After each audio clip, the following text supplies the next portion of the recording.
நலம் தரும் நல்லார் சித்த மருத்துவமனை, கிருஷ்ணகிரி, சென்னை.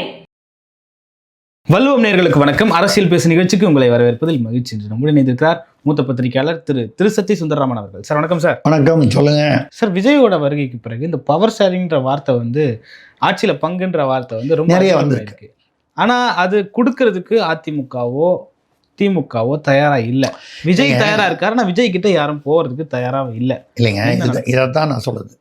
இது வெறும் அரசியல் பேரத்திற்காக பல சமயங்களில் பயன்படுத்தப்படுகிறது. ஓகே.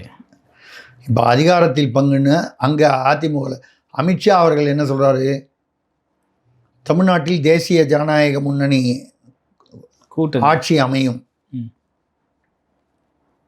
அதிமுக தலைமையில் அமையும். அவர் சொல்வது கூட்டணி ஆட்சி என்கிற அர்த்தத்தில் தான் பேசியிருக்கிறார் தமிழ்நாட்டில் பேசும்போது. ஆனால் எடப்பாடி அவர்கள் தொடர்ந்து தனிப்பெரும்பான்மை, அவர் அங்கே பேசும்போது அதை ஒட்டி மறுநாளோ என்னமோ தனிப்பெரும்பான்மையுடன் அதிமுக ஆட்சி அமைக்கும்.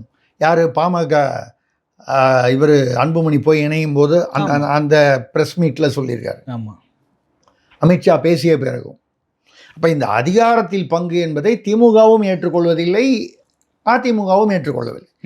இதுவரை நடந்த இது பார்த்தீங்கன்னா அரசியல் வரலாற்றில் தமிழகத்தில் அவர்கள் ஏற்றுக்கொள்ளாமல் எப்படியோ சமாளித்து இருக்கிறார்கள். அதான் சொல்கிறேன், இதில் இப்போ நீங்கள் திமுக மைனாரிட்டி அரசாக இருந்தபோது 96 சீட் வாங்கின போது கூட அவர்கள் யாருக்கும் கூட்டணியில் ஆட்சி கொடுக்கல. இதில் பெரிய தமாஷ் என்னென்னா, இவர் நம்ம பிரதமருக்கு முதல்வர் ஸ்டாலின் அவர்கள் இலங்கையில் கூட்டாட்சி முறை உருவாக்க அழுத்தம் தர வேண்டும் என்று பிரதமருக்கு கடிதம் எழுதியிருக்காரு. எங்கே? இலங்கையில். ஆமாம், கூட்டாட்சி. தமிழ்நாட்டில் கூட்டணி ஆட்சி அதிகாரத்தில் கூட இருக்கிற கட்சிகளாம் காங்கிரஸோ விசிகாவோ எந்த கட்சியோ இருக்கிறதுல ஓரளவுக்கு அழுத்தம் கொடுப்பது, அதிகாரத்தில் பங்கு கேட்பது இந்த 2 கட்சி தான். வைகோ தான் வேணான்னு பெருந்தன்மையாக சொல்லிட்டாரு. இல்லைன்னா அநேகமாக அவர் தான் துணை முதல்வராக வந்திருப்பார். அந்த அளவுக்கு ஒரு 50 சீட்டில் 49 சீட்டு ஜெயிச்சிருப்பார். அது ரைட்டு விட்ருங்க. மல்லை சத்யாவும் அவரும் பாருங்கள், ஐயா ராமதாஸ் திமுகவின் கூட்டணிங்கிற மாதிரி பேசிகிட்டு இருந்தார். இப்போ இன்னைக்கு காலையில் என்ன பேசியிருக்காரு, நேற்று என்ன பேசியிருக்காரு பாருங்க. பாஜகவிலும் என்னை தொடர்பு கொள்ளவில்லை, திமுகவிலும் தொடர்பு கொள்ளவில்லை. இல்லை சார், அவர்கிட்ட இன்னொரு கேள்வியும் கேட்டாங்க. யாரோ ஒரு முக்கியமான அமைச்சர் இவர் ராமதாஸ் கிட்ட பேசிக்கிட்டு இருக்கோம் அப்படின்னு சொல்லியிருக்காங்க அப்படின்னதுக்கு அவர் பேர் அப்படின்னு சொல்லிட்டு கேட்டதுக்கு ஏதோ ஒரு பேர் சொன்னாங்க. சொன்னதுக்கப்புறமா விரைவில் சொல்கிறேன் அப்படின்னு சொல்லியிருக்காரு. சார் ஒரு சிக்னல் சொல்லியிருக்காரு இருக்கு. இல்லைங்க, நான் ஒரு வாட்ஸ்அப் செய்தி அவர் பேசினதை பாஜகவோ இல்லை திமுகவுடன் என் தொடர்பு கொண்டு பேசவில்லை. ஆமாம். அதே மாதிரி முந்தானத்து பேசும்போது ஸ்டாலின் அவர்கள் நல்லாட்சி அப்படின்னு பேசினார். ஒரு சில மாதங்களுக்கு முன்னால் பார்த்தீங்கன்னா 10,000 பேர் கொண்ட சிறுபான்மை சாதியான அவர்கள் பெரும்பான்மை வன்னியர்கள் இருக்கக்கூடிய தமிழ்நாட்டை ஆளுவது எப்படி நியாயம் அப்படின்னு ஸ்டாலின் ஆட்சின்னு பத்திரிகையில் வந்த செய்தி என்கிட்ட இருக்கு. சில மாதங்களுக்கு முன்னால், ஒரு வருடத்திற்கு உள்ளார். அவர் சொல்வது 10,000 பேர்னா இசைவேளாளர் என்ற ஒரு சாதியை குறிப்பிட்டு, நாங்கள் வன்னியர்கள் 30% ஏதோ ஒரு 30 கிட்டத்தட்ட அந்த சதவீதம் இருக்கும். 10,000 பேருங்கிறது ஒரு சிறுபான்மை சாதி. அவர்கள் எப்படி நம்மை ஆட்சி செய்ய விடுவதுன்னு சொன்ன அதே ராமதாஸ் ஐயா அவர்கள் இன்னைக்கு ஸ்டாலின் அவருடைய ஆட்சி நல்ல ஆட்சிங்கிறார். சார், அதுக்கு முன்னாடி இந்த 10.5% அந்த இடஒதுக்கீடு பிரச்சனைகளில் நான் இவங்க கிட்ட கெஞ்சணுமா, எனக்கு வெக்கமாக இருக்குது அப்படின்னு சொல்லிட்டு இதெல்லாம் பேசியிருக்காரு. ஸோ இன்னைக்கு இருக்கக்கூடிய அரசியல் சூழ்நிலையில் அவர் கெஞ்சற சூழ்நிலைக்கு வந்துட்டார். ஒரு காலத்தில் இன்றைக்கும் பாமக என்ற ஒரு இயக்கத்திற்கு நிறுவனர் அவர் தான் என்ற முறையில் அவர் மீது மிக்க மரியாதை இருக்கிறது. நம்ம மரியாதை வேறு, வாக்காளர்களிடம் எவ்வளோ தூரம் எடுபடுவார் என்று வரும்பொழுது அது வேறு. ஓகே. வைகோ ஒரு காலத்தில் என்னுடைய கல்லறையில் கூட நான் திமுகவுடன் கூட்டு வைக்க மாட்டேன் என்று சொன்னது, இப்போது கல்லறையில் சில்லறையான கல்லறையா சில்லறையா அப்படின்னு மீம்ஸ் போகிற அளவுக்கு மோசமாக போயிடுச்சு. 35 வருஷமாக கூட இருந்த மல்லை சத்யாலாம் தனியாக போயிட்டார். இப்படியெல்லாம் வரும்போது மக்கள் எல்லாத்தையும் பார்த்துக்கிட்டு தானே இருக்காங்க. இங்கே என்ன தான் பூசி மழுகினாலும், இப்போ வைகோ கூட ஒரு காலத்தில் ஸ்டாலின் அவர்களை ஒருமையிலும் வாஸ்தவமாக நம்ம அந்த வார்த்தையை பயன்படுத்த தயங்குவோ முட்டாள் என்ற வார்த்தையெல்லாம் பயன்படுத்தியிருக்கார். ஒரு ஒரு பிரபலமான தினசரியுடைய பேட்டியில். அப்படி இருக்கும்போது இன்னைக்கு வந்து அவர் தான் உலகத்திலேயே நல்லாட்சி தரார். அப்போ மக்கள் வந்து இந்த அரசியல்வாதிகள் இப்படித்தான் மாற்றி மாற்றி பேசுவார்கள் என்று மக்களிடையே ஒரு பிம்பம் இருக்கும். ஓகே, அந்த பிம்பம் வந்து நீங்கள் என்ன பூசி மூடினாலும் வராது. இப்போ நம்ம வந்து சொல்கிறது என்னன்னால், இதெல்லாம் வந்து நீங்கள் இலங்கையில் கூட்டாட்சி வரணுன்றீங்க.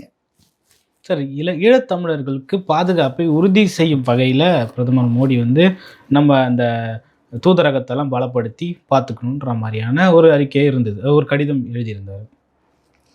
ஈழத்தமிழர்கள் பாதுகாப்பு திமுக கடிதம். யூபிஏல 10 வருஷம் இருக்கும்போது அங்கே இலங்கை தமிழர்கள் அவ்வளோ பேர் வந்து கொலை செய்யப்பட்டார்கள். அப்போ நீங்கள் என்ன பேசுகிறீங்க? எப்படியெல்லாம் நடிச்சிருக்கீங்க? அங்கே நடந்த நிகழ்வுகளுக்கு யூபிஏ அரசாங்கத்தில் அப்பொழுதும் வந்து நீங்கள் வந்து இணைந்து தானே இருந்தீர்கள். அங்கே கொலை நடக்கும் பொழுது, அங்கே அந்த விபரீதங்கள் நடக்கும் பொழுதும் அப்போ என்ன பண்ணீங்க? ஆட்சியில் இருக்கும்போது நீங்கள் வந்து அது வழக்கமான திமுகவின் காட்சி. இதே விவசாயிகள் போராட்டம் எதிர்கட்சியாக இருக்கும்போது ஒரு பேச்சு, செவிலியர்கள் ஆசிரியர்கள் எதிர்கட்சியாக இருக்கும்போது ஒரு பேச்சு, இங்கே வரும்போது அவங்கள பிடிச்சி குண்டாஸில் தூக்கி உள்ளே போடுவீங்க. அப்போ வந்து பாசிச அப்படின்னு சொல்லி அப்போ உள்ள ஆளுங்கட்சியை பாசிச அரசு. இப்போ பாசிசம் இல்லையா? இப்போ பாசிசம் எங்கேருந்து வந்துச்சு? யாரிடம் பாசிசம்? மாற்றுத்திறனாளிகளை கூட, பெண்களை கூட வந்து இருட்டில் கொண்டு போய் விடிகாலையில் எங்கே இறக்கி விட்டு வரீங்க. இப்போ கூட வந்து அதாவது 8 வயது சிறுமியிலேருந்து 80 வயது மூதாட்டி வரை பாலியல் வன்முறை மட்டும் இல்லாமல் அங்கே இப்போ கூட பார்த்திங்கன்னா இங்கே ஒரு ஊரில் ஏதோ ஒரு ஊரில் அந்த பாப்படத்துக்காக ஒரு 70 வயது மூதாட்டியை வந்து அதெல்லாம் நகையெல்லாம் திருட்டிட்டு கால் கையை கட்டி போட்டு கிணத்துல போட்டு கொண்டு இருக்காங்க. பெண்களின் பாதுகாப்புக்கு திமுக அரசு தான் உறுதின்னு வந்து பேசுகிறதோடு சரி. நம்ம சும்மா திட்டங்களாக வந்து உங்களின் கனவு திட்டம் எது அப்படின்னு இப்போ வந்து கேட்குறாங்க. எப்போ? அடுத்த மாதம் எலெக்ஷன். இந்த ஒரு மாதத்துக்குள்ளே அது முதல்வர் வேறு சொல்கிறாரு, உங்களுடைய ஒவ்வொரு குடும்பத்துடைய கனவை என்னன்னு தெரிஞ்சுக்கிட்டு 30 நாளில் நாங்கள் வந்து அதை முடிப்போம். ஏங்க 5 வருஷமாக செய்யாததை 30 நாளில் செஞ்சிருவா முடியும்?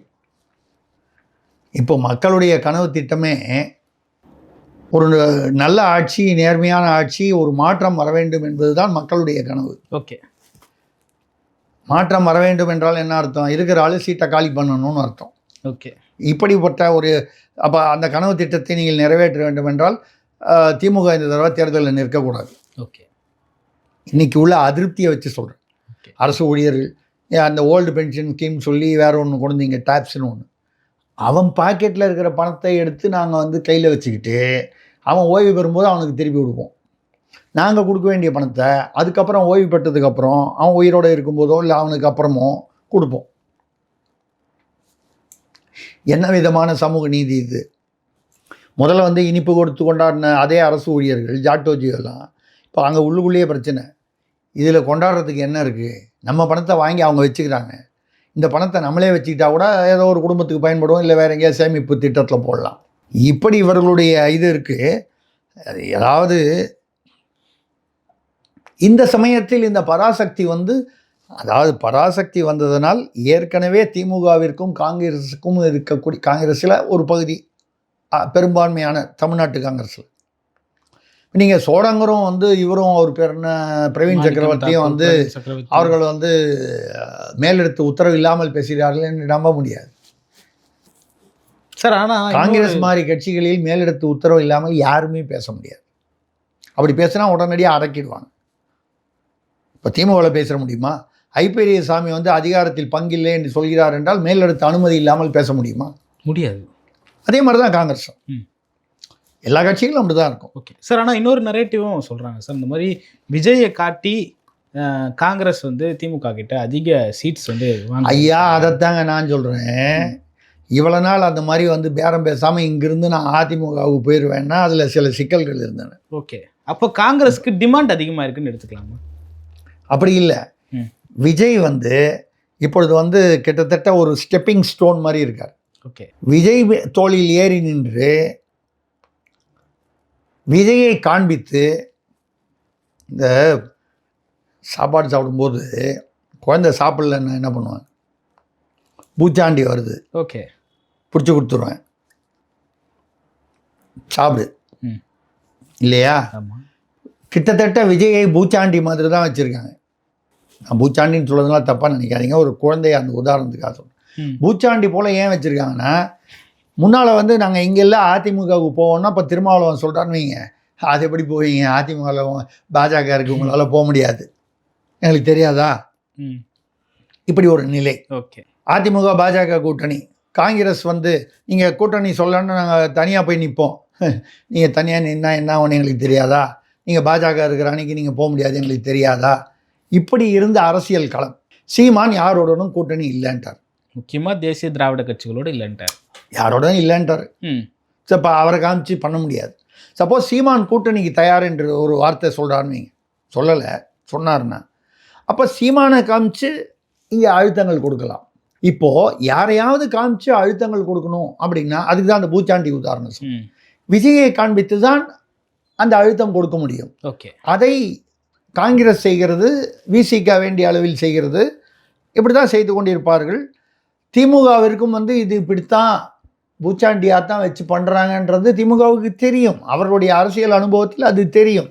நீ எங்கே போகிற பார்க்கலாம், அதை மீறி போச்சுன்னா எவ்வளோ ஆகிட போகுது பார்த்துக்கலாங்கிற முடிவுக்கு போயிடுவாங்க சார். ஆனால் வந்து காங்கிரஸோட டிமாண்ட்ஸ் வந்து திமுக நிறைவேற்றிட்டாங்க அப்படின்னா தாவேக்காவோட பொசிஷன் என்ன ஆகும்? அதைத்தான் திருப்பி திருப்பி சொல்கிறேன். கடைசியாக அங்கே தான் வந்து நிற்கும். காங்கிரஸ் கேட்குற ஏதோ 41 சீட்டு கேட்குறதா சொல்கிறாங்க, 38 41 பேச்சு. அவங்க வந்து இப்போ 20 22 கொடுப்பேன்றாங்க, ஏதோ ஒரு 30 32 வருவாங்க. ஒரு ராஜ்யசபா எம்பியும் கொடுக்குறேன்னு சொல்லுவாங்க. ஓகே. அதிகாரத்தில் பங்கு நிச்சயமாக கொடுக்க மாட்டார். ஓகே. திமுகவும் அதற்கு தயாரில்லை. அதிமுக வந்து அதற்கு தயாரில்லை என்றாலும் அதிமுகவில் எடப்பாடி தயாராக இல்லை சார். ஆனால் மைனாரிட்டி கவர்மெண்ட் வந்தால் யாராக இருந்தாலும் கொடுத்தாகணுன்ற ஒரு அவசியம் இந்த தேர்தலில் அதைத்தான் தொங்கு. முன்னாலேயே இதுக்கு முன்னால் நம்ம பேசியிருக்கோம். இந்த முறை காங்கிரஸ் அங்கே போய் சேர்ந்தாலும் இல்லை விஜய் வந்து தனியாக நின்றாலும், தனியாகவோ அணியாகவோன்னு சொன்னார்ல, இதில் எது நடந்தாலும் இந்த முறை தொங்கு சட்டசபை ஏற்படுவதற்கான வாய்ப்புகள் மிக அதிகமாக, இதுவரை வந்த தேர்தல்களை விட அதிகமாக தெரிகிறது. அப்படி வரும்போது யாராவது ஆதரவு கொடுக்கலன்னா ஆட்சியே அமைக்க முடியாது. ஓகே.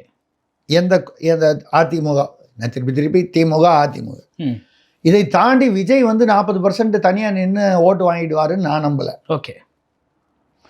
20 கஷ்டம் அப்படின்றது என்னுடையது. சப்போஸ் நான் எதிர்பார்க்குற 15 தாண்டி 20 கூட வாங்கலாம், வாங்க மாட்டார்னு நான் சொல்ல.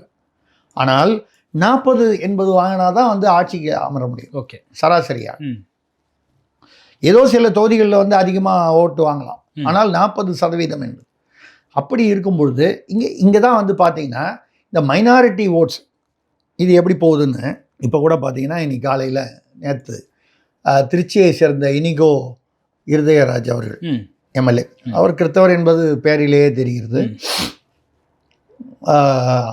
அவர் முன்னால் அந்த இருதயராஜன் இருந்தார், அவருடைய மகன் நினைக்கிறேன், ரொம்ப நாள் காங்கிரஸ் எம்எல்ஏவாக இருந்த இருதயராஜ். அவரோடு நான் ஒரு கட்டத்தில் ஏதோ ஒரு காரணத்திற்காக இந்தோனேஷியா கூட வந்திருக்கார், ஏதோ ஒரு வேறு ஏதோ விஷயத்துக்கு.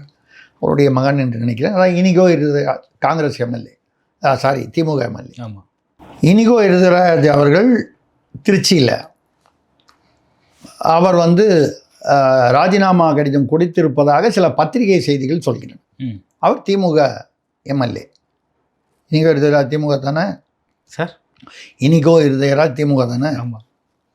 இதற்கு காரணம் வந்து அங்கே வந்து அந்த கேஎன் நேரு, அந்த 3 அணி அரசியல், ஒரு பக்கம் அவர் அன்பில் மகேஷ், அந்த பக்கம் திருச்சி சிவா. அதாவது சிறுபான்மையினர் குறிப்பாக கிறிஸ்தவர்களுக்கு உரிய மரியாதை கொடுக்கப்படவில்லை, பதவிகள் கொடுக்கப்படவில்லை, இப்படிப்பட்ட சில என்ன சொல்கிறது குறைகள் இருக்கின்றன. ஓகே. இப்போ என்ன, அதுக்கப்புறம் இன்னைக்கு காலையில் வந்த செய்தி என்னென்னா, காஞ்சி போன நதியெல்லாம் வத்தாத நதியை பார்த்து ஆறுதல் அடையும், அந்த நதியே காஞ்சி போயிட்டா அப்படி தங்கப்பதக்கம் படத்தில் ஒரு வசனம். அது மாதிரி அவர் போய் இதை சபாநாயகர்கிட்ட கொடுத்தாரா, அது உண்மையா இல்லையா, அதை ஏற்றுக்கொண்டாரா சபாநாயகர் என்ற செய்தி வருவதற்கு முன்னால் சபாநாயகர் அப்பாவு அவர்களே ராஜினாமா கடிதம் முதல்வரிடம் கொடுத்து விட்டதாக ஒரு செய்தி தகவல் வருகிறது. தகவல் உறுதித்தன்மை தெரியாது. அப்பாவு அவர்களோ இல்லை திமுக தலைமையோ அது வாயை திறந்து சொன்னாதான் தெரியும். இந்த மாதிரி விஷயங்கள் அவர் தன்னுடைய அதிருப்தியை தெரிவிப்பதற்காக உண்மையாகவே கொடுத்துருக்கலாம். இல்லை அதிருப்தியை தெரிந்து கொள்ளட்டும், இந்த அளவுக்கு நான் அதிருப்தி என்ற ஒரு அடையாளமாக கூட கொடுத்துருக்கலாம். திடீர்னு கம்பெனிலேருந்து எனக்கு ரொம்ப வருஷமாக ப்ரமோஷன் கொடுக்கல, எனக்கு சம்பள உயர்வு கொடுக்கல, டப்புன்னு ரிசைன் பண்ணுவாங்க. ரொம்ப முக்கியமான ஆளை இவர் விட்டுட்டு போயிட்டா கம்பெனி கஷ்டப்படும்னா ஏதோ அவரை கூப்பிட்டு கன்வின்ஸ் பண்ணி பண்ணுவாங்க. அப்படி ஒன்றும் பெரிய வித்தியாசம் இல்லைன்னா அப்படிங்களா ரொம்ப சந்தோஷம் போயிட்டு வாங்கன்னு சொல்லி அனுப்பிச்சிடுவாங்க. எப்படி வேணாலும் நிகழலாம். ஆனால் அப்பாவு அவர்களை பொறுத்தவரை ஒரு சபாநாயகர் என்ற வகையில் ஒரு அடையாளமாக திகழ்கிறார். அது மட்டும் இல்லாமல் அவர் கிறித்தவ மதம் தென் மாவட்டங்களைச் சேர்ந்தவர். நிச்சயமாக திமுக அந்த சபாநாயகர் வெளியேறுவதையோ இல்லை கட்சியிலிருந்து விலகுவதையோ இல்லை சபாநாயகர் பதவியிலிருந்து மட்டுமே விலகின அடிப்படை உறுப்பினராக இருக்கலாம். எது நடந்தாலும் அது திமுகவுக்கு ஒரு இமேஜ் டேமேஜ் ஆகும். இதே நீங்கள் நேற்று செய்தியை பார்த்தீங்கன்னா கீழ்க்கடையம் சந்திரசேகர் என்பவர் திமுக நிர்வாகி, கடையம் அதாவது தென்காசியை ஒட்டி இருக்கும். அவர் என்ன சொல்லியிருக்காருன்னா கனிம வளங்கள் அதிகமாக கடத்தப்படுது கேரளாவுக்கு. நான் தொடர்ந்து புகார் கொடுத்து வருகிறேன். நிர்வாகி, திமுக நிர்வாகி. ஆமாம், வேறு கட்சி இல்லை, திமுக மாவட்ட செயலாளரோ மேலிடம்னா முதலமைச்சர், துணை முதல்வர், ஆட்சியில் இருப்பவர்கள், அமைச்சர்கள் கண்டுகொள்ளவில்லை. அதனால் நான் அடிப்படை உறுப்பினர்களிருந்தே திமுகலேருந்து விலகுகிறேன் என்றார். உண்மையிலேயே கனிம வளத்தை பற்றி கவலைப்படுவாரா தெரியல. 4.5 வருஷமாக கவலைப்படாமல் கிட்டத்தட்ட 5 வருஷமாக கவலைப்படல. சீமான் அவர்கள் தான் சொல்லிக்கிட்டே இருக்கார், மலையை நீங்கள் வெட்டுவது, கல்குவாரி இதுக்காக வெட்டுறது, கேரளாவுக்கு கடத்துவதெல்லாம் ஒரு பூமி தாயின் முளை மார்பை வெட்டுவது போல, அறுப்பது போல சீமான் சொல்லதை சொல்லிட்டு தான் இருக்கார். ஆனால் 5 வருஷமாக தெரியாது, இப்போ தான் தெரியுதா? அப்போது ஒன்று கனிம வளம் என்பதை ஒரு காரணமாக சொல்கிறார். ஆக அங்கே ஏதோ ஒரு அதிருப்தி நிலவுகிறது. அந்த அதிருப்திக்கு காரணம் இப்படி கூட பார்க்கலாம். கோவையில், நெல்லையில், திருச்சியில், மதுரையில் எல்லா இடத்துலையும் மாநகராட்சியில் மேயர்கள் எதிராக அந்த திமுகவை சேர்ந்தவர்களே எதிர்ப்பு கொடி போட்டு அவங்கள கவுத்துருக்காங்களே. குறைந்தபட்சம் 5 மாநகராட்சியில் மேயர் வர்சஸ் துணை மேயர், இல்லை மேயர் வர்சஸ் கவுன்சிலர்கள், அதே கட்சி திமுகக்குள்ளேயே பிரச்சனை. மேயர்கள் மாற்றப்பட்டிருக்கிறார்கள், இல்லை துணை மேயர் மேயராக அதாவது பொறுப்பில் இருக்கிறார். அப்போ அங்கே என்ன உள்ள பிரச்சனைன்னு பார்த்தா பெரிய கொள்கை கோட்பாடெலாம் ஒன்றும் இல்லை. இந்த கமிஷன் பிரித்து கொள்வதில் பிரச்சனை. ஓகே, அவர் மட்டுமே கமிஷன் வாங்கிக்கிறாரு, எனக்கு தரமாட்டேங்கிறார். இப்போ இந்த கடையங்காரர் கூட கனிம வளம் கொள்ளை போகுது என்றால் அவர் என்னைக்கு கொள்ள போகுது? நேற்று காலையில் தான் ஆரம்பிச்சுதா? போன வாரம் தான் ஆரம்பிச்சுதா? எப்போலேருந்தே போயிட்டுருக்கு. 2020 அதாவது நம்ம சொல்கிறது அதிமுக ஆட்சியிலையும் போச்சு, திமுக ஆட்சியில் அதிகமாக போகுது, இந்த ஆட்சியில் ரொம்ப அதிகமாக போகுது. ஓகே, அப்படி போகும்போதெல்லாம் விட்டார். அவர் குடியாத்த குமரன் 60,000 கோடி சேர்த்துட்டார் துரைமுருகன் மணல் கடத்தலில். ஓப்பனாக தானே பேசினார்.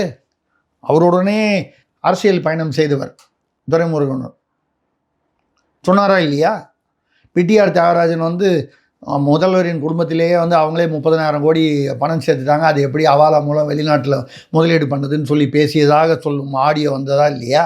அந்த ஆடியோ வந்தவுடன் எதேச்சையாக அவரை அந்த பதவியில் நிதி பதவியிலிருந்து எடுத்துட்டு வேறு ஏதோ ஒரு குறைந்த இது உள்ள தகவல் தொழில்நுட்ப இல்லை ஐடி தகவல் தொழில்நுட்பம், அந்த ஐடிலையும் பாதிக்கு மேலே பிரித்து டிஆர்பி ராஜாட்ட கொடுத்துட்டாங்க. அவர் எங்கேயோ இருந்தவரை, இமயமலை லெவலில் இருந்தவரை நிதியமைச்சர்ன்ற ஒரு பெரிய லெவலில் இருந்து பரங்கிமலை லெவலில் கொண்டு வந்துட்டாங்க, முக்கியமற்ற பதவியில். அப்போ அதுக்கு காரணங்கள்லாம் என்னன்னு கேட்டிங்கன்னா, உண்மையை பேசினால் திமுகவில் எப்போவுமே ஆபத்து தான். அது பிடிஆர் தியாகராஜனாக இருந்தாலும் சரி, யாராக இருந்தாலும் சரி, இப்போ குடியாத்தங்குமரனே வந்து நம்ம சொல்கிறதுனால அவர்கள் வந்து சரி என்று சொல்லவில்லை. 60,000 கோடி வர வரைக்கும் 59,000 கோடி வரைக்கும் வர வரைக்கும் அவர் சும்மா தானே இருந்தார். 60,000 டச் பண்ணோன்னே வருத்தப்படுறாருன்னா என்ன அர்த்தம்? அந்த கமிஷன் அவருக்கு போகலைன்னு அர்த்தம். ஓகே.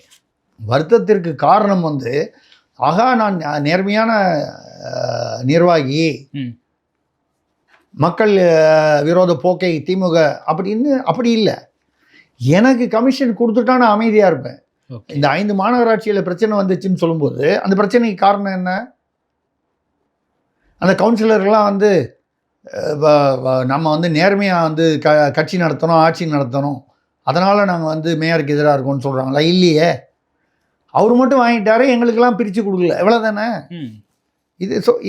இதுதான் திமுக. மற்றவர்களுக்கு இல்லாத பிரச்சனை மற்றவங்களுக்கெல்லாம் வந்து எதிர்க்கட்சி என்ன செய்யுமோ, கூட்டணி எப்படி அமையுமோ, அந்த வாக்குகள் வந்து கூட்டணி அடிப்படையில் எங்கே போகுமோ. திமுகவுக்கு என்ன பிரச்சனைனா எல்லாமே திமுகவுக்கு அதிமுகவோ பாஜகவோ பிரச்சனை இல்லை. ஓகே. சீமானோ விஜயோ பிரச்சனை இல்லை. அதான் பெரிய பிரச்சனை இல்லை. பிரச்சனை இல்லை நான் சொல்கிறது வந்து மிகப்பெரிய பிரச்சனை இல்லை. மிகப்பெரிய பிரச்சனை ஒன்று சீனியர் வர்சஸ் ஜூனியர், அடுத்தது இந்த உள்கட்சிக்குள்ளே வந்து இந்த கமிஷன் பிரிவினை, இதெல்லாம் வந்து இதில் வரக்கூடிய அதிருப்திகள். இந்த அதிருப்திகள் இப்போ திருச்சியே எடுத்துங்களேன். அப்பாவு அவர்கள் ராஜினாமா செய்வது இனிகோ இருதயராஜை வந்து ஆதரவு அந்த மாதிரி கிறிஸ்தவர்களுக்காக. சரி, அப்படி ஒரு நிலை வந்ததுன்னு வச்சுங்க, அவரை வந்து கன்வின்ஸ் பண்ணி போக விடாமல் பண்ணிடுறாங்க. ஆனால் அந்த அதிருப்தியோ கசப்போ இருக்க தானே செய்யும். அப்போ என்ன ஆகும்?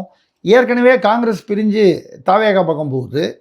ஏற்கனவே வந்து கிறிஸ்தவர்கள் வாக்கு திமுகவிலிருந்து பிரிந்து ஓரளவுக்கு ஒரு கணிசமாக ஜோசப் விஜய் அவர்களுக்கு போவதற்கு வாய்ப்புகள் உள்ளன.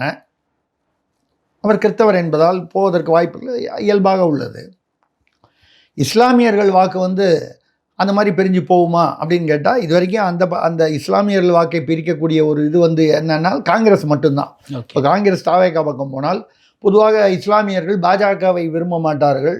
பாஜகவை விரும்பாததுனாலேயே அவர்கள் காங்கிரஸுக்கு வாக்களிப்பார்கள். உத்தரப்பிரதேசம் மற்ற இடங்கள்லாம் பார்த்தீங்கன்னா அப்படி தான்.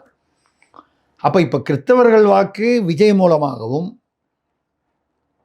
காங்கிரஸ் பிரிந்து செல்லும் பட்சத்தில் செல்லுமா செல்லாதான்னா என்னை பொறுத்த வரைக்கும் இன்னி வரைக்கும் பூச்சாண்டியில் தான் இருக்குது. ஓகே. பூச்சாண்டியை தாண்டி நிஜமான ஒரு இதுக்கு வரல. ஆனால் என்னுடைய கருத்து என்னென்னால் இந்த கசப்பு மிக அதிகமாகிவிட்டது. வழக்கமாக இந்த மாதிரி அழுத்தங்கள் பேரங்கள் எல்லா தேர்தலிலும் இருக்கும். ஆனால் இந்த தேர்தலில் அந்த எல்லைக்கோட்டை தாண்டி போய்விட்டது. ஓகே.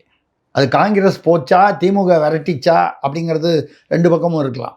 இது போனதுக்கப்புறம் மறுபடியும் திமுகவோடு ஒட்டிக்கிட்டா கூட வேறு வழியே இல்லாமல் ஏதோ 30 சீட்டோ 35 சீட்டோ வாங்கிட்டு அவர்கள் ஒட்டிக்கிட்டா கூட உள்ளே வேலை செய்யும் பொழுது உள்ளடிய வேலைகள் நடக்கும். இது காங்கிரஸோடு தான் நடக்கும் என்று அப்போ மொத்தம் காங்கிரஸ் வந்து திமுக கூட்டணியில் இருந்தாலும் காங்கிரஸுக்குள்ளே கணிசமானவர்கள் திமுக கூட்டணியை விரும்பாதனால உள்ளடி வேலை செய்வார்கள். பாதிக்கப்படுவது யார்? திமுக. காங்கிரஸ் அந்த பக்கம் தாவேகாவோட போயிடுச்சுன்னா ஏதோ ஒரு 4%, 5%, 3% ஏதோ ஒரு வாக்குகள் அங்கே போகும். பாதிக்கப்படுவது திமுக. இப்படி தான் இருக்கும். இந்த சமயத்தில் விஜய் வந்து என்ன செய்ய போகிறார்? தனியாக நின்னாலும் ஏதோ ஓட்டை பிரிப்பார். ஒரு 10-15% ஓட்டை பிரிக்க போகிறாரு. காங்கிரஸோட கூட்டணி சேர்ந்தால் கொஞ்சம் அதிகமாக பிரிக்கலாம். சரி, காங்கிரஸ் அங்கே தனியாக போச்சு, விசிகாவுக்கு ஆசை வருமா வராதா? போகிற போக்கு பார்த்தா ஜெயிக்கிற கூட்டணியில் இருக்கலான்னு பார்த்தா இது திமுக கூட்டணி தாங்காது போல இருக்குது. காங்கிரஸ் போகும்போது நம்ம போனால் என்ன, அவளுக்கு அவங்க ஒரு பக்கம் ஆடினா நம்ம ஒரு பக்கம் ஆட மாட்டோமா அப்படின்னு தில்லானா மனோரமா பாஷையில் பேசிக்கிட்டு அவங்க வந்து ஏன் வந்து காங்கிரஸுக்கே இருந்தால் தமிழ்நாட்டை பொறுத்தவரை காங்கிரஸை விட கொஞ்சம் ஒரு ஒரு நெட்வொர்க் அதிகமாக இருக்கிறது. சாதி ரீதியான ஒரு நெட்வொர்க் என்றால் விசிகாவுக்கு இருக்கிறது. அது எவ்வளவு இருக்கிறது என்பது தான். அதுலேயே ஆட்டங்கானம் போய் தான் அவர் திடீர்னு வந்து பிஹெச்டி படிக்க சொன்னால் பால்வாடிக்கு போகிறீங்களேன்னெலாம் கேள்வி கேட்டார். அதெல்லாம் தெரியும். ஆனாலும் அதற்காக அவருக்கு வந்து ஓட் பேங்கே இல்லை என்று யாரும் சொல்லிவிட முடியாது. அவர்களும் மாறுவார்கள் என்றால் அது திமுகவுக்கு மிகப்பெரிய சோதனையாக இருக்கும் இந்த முறை. ஓகே. இதுதான் நம்ம வந்து சொல்கிறது. ஓகே. இதில் அப்பாவு அவர்கள் ராஜினாமா என்பது உண்மையா இல்லையா உறுதிப்படுது. அப்படியே உண்மையாக இருந்தாலும் அதை எப்படி திமுக கையாள்கிறது, அவரை கன்வின்ஸ் பண்ணலாம். எத்தனையோ பேர் அந்த மாதிரி விட்டுட்டு போனவங்க வந்து போகிறேன்னு சொல்கிறவங்கள கன்வின்ஸ் பண்ணியிருக்காங்க. அந்த மாதிரி வந்து கன்வின்ஸ் பண்ணலாம். அப்படி ஒரு நிகழக்கூடிய விஷயத்தில் இது என்னென்னா ஜோக் என்னென்னா, இவங்க கூட்டணியில் இவங்க வந்து அதிகாரத்தில் பங்கு தர மாட்டாங்களா, இலங்கையில் கூட்டாட்சி வேணும்னு பிரதமருக்கு கடிதம் எழுதுவாங்களாம். இதுதான் வந்து நான் பார்க்கும் முரண்பாடு. ஓகே. இலங்கையில் கூட்டாட்சி வரணுங்கிறதுல பற்றி நம்ம வந்து அதை மாறுபட்ட கருத்தில்லை. அன்னிலேருந்து இன்னி வரைக்கும் அதே தான் வந்து நம்ம வந்து பண்ணிக்கிட்டு இருக்கோம், அவங்க பேசிக்கிட்டு இருக்காங்க. அதோடு வந்து துணை முதல்வராக ஜோகடிச்சிருக்காரு, தமிழர்கள் குடும்பத்தோடு வெளிநாடுகளில் வசிப்பதே வந்து திமுக அரசின் சாதனை. ஆமாம், இன்னைக்கு சொல்லியிருக்காரு சார். ஆமாம், பார்த்தேன். இங்கேருந்து எல்லாரையும் விரட்டி விட்ருவீங்க, இங்கே வேலை வாய்ப்புக்கெலாம் ஒன்றும் வழி இல்லை. தொழில் முதலீடு அங்கே பாருங்கள், ஆந்திராவில் பாருங்கள், கூகுளாக அங்கே தான் போகிறான், மைக்ரோசாஃப்ட் அங்கே வர்றான், பெரிய பெரியெல்லாம் 1.5 லட்சம் கோடி நாங்கள் வந்து போய் குழியுது. நீங்கள் காமிக்கிறதெல்லாம் லுலு மட்டும்தான். நீங்கள் பெருசாக ஒன்றும் சொன்ன அளவுக்கு எதுவும் நடக்கலை. இங்கே வேலை வாய்ப்புக்கும் குறைவு இருக்கிறது. பார்த்தாலும் மதுக்கடைகள்லாம் சந்தோஷமாக திறந்து வச்சுருக்கீங்க. நீங்கள் நினைத்திருந்தால் 500, நீங்கள் வாக்களித்தபடி 500 குறைப்பேன்னு சொன்னீங்களே, வருஷத்துக்கு 100 குறைச்சிருந்தா கூட ஒரு 500 குறைச்சிருக்கலாம் 5 வருஷத்தில். அதை தவிர கஞ்சா வந்து ஒன்றுமே நடக்கலை அப்படியாங்க. முந்தா நேற்று கூட ஒரு கஞ்சா போதையில் வந்து ஒரு 7 வயது சிறுமியை வந்து ஒரு இளைஞர் வந்து கஞ்சா போதையில். அதுக்கு அப்புறம் அமைச்சர் மா சுப்பிரமணியம் அவர்கள் கண்ணகி நகரில் திமுக நிர்வாகி ஒருவருடன் கஞ்சா வியாபாரத்தில் ஈடுபட்டதாக கைதான ஒரு பெண்மணி, அவருடன் இருக்கும் புகைப்படங்கள் வெளியாக. ஏற்கனவே ஞானசேகரன் யார் அந்த சார் விவகாரத்தில் மாசு அவர்கள் அவர் வந்து ஞானசேகரன் வீட்டில் வந்து விருந்து உண்டு விட்டு போன படங்கள்லாம் வெளியாச்சு. அப்போது யார் அந்த சாரும்போது. இப்போ கண்ணகி நகரில் ஒரு திமுக நிர்வாகி என்று சொல்லப்படும் ஒரு பெண்மணி, இவர் கஞ்சா வியாபாரத்தில் கைதாகி இருக்கிறார். இவர் மா சுப்பிரமணியம், மாண்புமிகு சுப்பிரமணியம் அவர்களுடன் புகைப்படம்.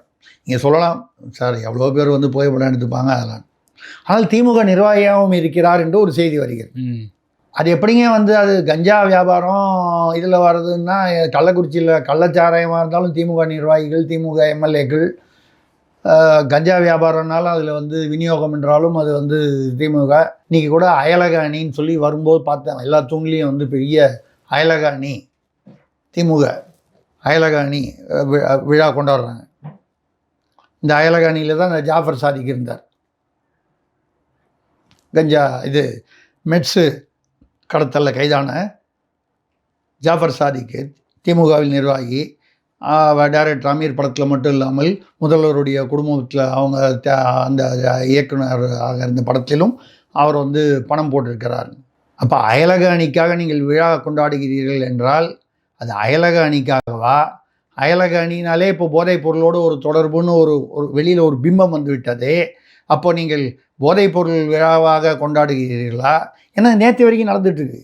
அவர் மா சுப்பிரமணியம் சொல்கிறாரு, தமிழ்நாட்டில் 0 கஞ்சா, எங்கேயுமே கஞ்சா இல்லை. நம்ம கூட பேசியிருக்கோம் ஏற்கனவே. இப்போ கஞ்சாவில் கைதானவங்க வந்து அவருடன் காணப்படுகிறார். ஆக வாயை திறந்தால் உண்மையை தவிர பாக்கி எல்லாத்தையும் பேசுவாங்க போல இருக்கு. இது இப்படி இருக்கக்கூடிய சூழ்நிலை.